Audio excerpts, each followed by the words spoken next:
Dave Portnoy, Barstool Sports founder, the man himself, is with us. First, I have to get your reaction to the Ohtani deal. Does it make sense economically, do you think? Yeah, it must make sense for the Dodgers, right? They're not giving away free money.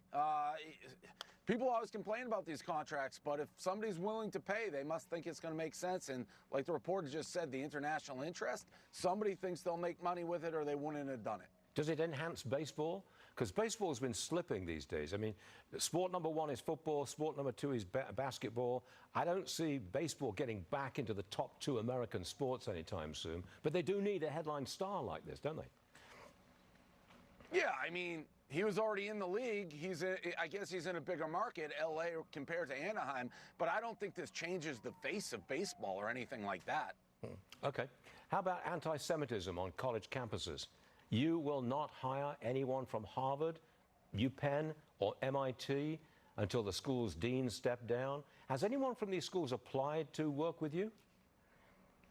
Yeah, well, first of all, we already have Harvard grads, so they're grandfathered in. But and the Penn dean, President McGill, she stepped down. Yeah, a lot of people reached out, but I think it's not only me. I think a lot of leaders have to do it. It was disgusting what those deans and presidents did under oath.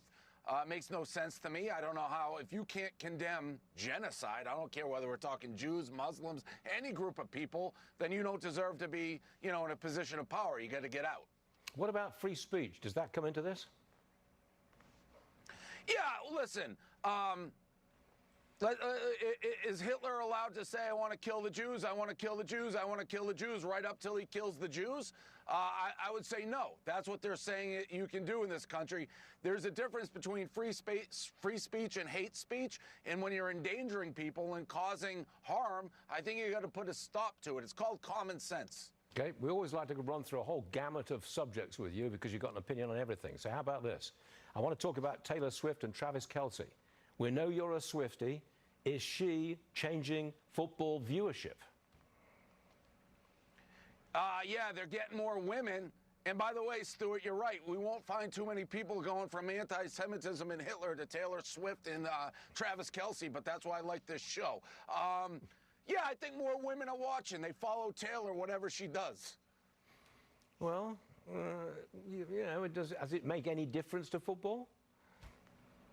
No. And by the way, no, it doesn't make any difference to football. You're killing me, Dave, because you're giving very short answers to all of these questions. And I like to let you flow.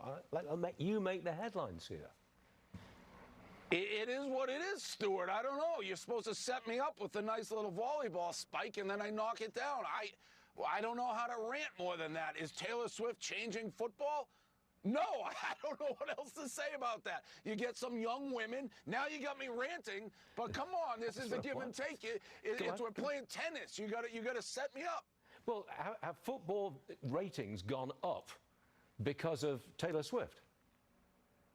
No, well, the early games that she was on saw a major increase in young women watching. But I don't think you're converting these women into lifelong football fans, and you do risk alienating the traditional fan who doesn't want to see Taylor. I'm a rare bird. I'm one of those people who love football and love Taylor Swift, but there's not a ton of them like me out there. Okay, now, this is something that's guaranteed to get a rise out of you. Where are you investing your money these days? So I've been killing it. The stock market's been ripping for me right now.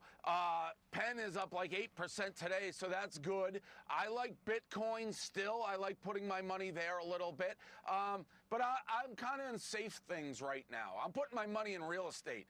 If you've been paying attention, I'm buying houses left and right. How many have you bought so far? Isn't it great when you got to pause to think? I think I got like 5 or 6 of them. Mostly in Florida, where there's no state income tax? Well, that's where I obviously spent most of my time, Stuart. So I got to do the 184 days is a holiday in the Portnoy household. When you hit that 184, the balloons go up. Yeah, I know that one. Now, one last one. This is important. You're supposed to be retiring from gambling, but now you're back in. You're making a big bet on a football game, aren't you? Michigan Wolverines, the Rose Bowl, January 1st, are going to pummel the University of Alabama, who I have a lot of respect for, but they're overrated. They're not as good as they used to be. Michigan plays man football. I'm going to put $1 million cash on Michigan. So, wait a minute. You got $1 million, a straightforward bet that Michigan wins. That simple. Correct. With points? All Michigan has to do is beat. Nope, they just got to, well, it's a 1-point spread. It's basically a toss-up, so they just got to win. So what's the odds on that? It's even. You bet $1 million, you win $1 million. Is that how it works? It's a straightforward, even Steven kind of thing. Well, the house takes 10%. So if you want to win $100, you got to bet 110 to win 100. When you're betting $1 million, you got to go 1.1 to win $1 million. You know, I'm a little disappointed with you, Dave. Normally you can be relied upon to give some sensational headline, and today it wasn't quite there. Will you come back soon and help me out here? I just said I'm going to bet $1 million on the University of Michigan. Yeah. They're going to be putting that up on billboards. What more do you want than that? Yeah, it took you 4 minutes to get there, didn't it? All right, Dave. Again, you're pointing the finger. It's the questions. Oh, it's my fault. I know. I understand these things.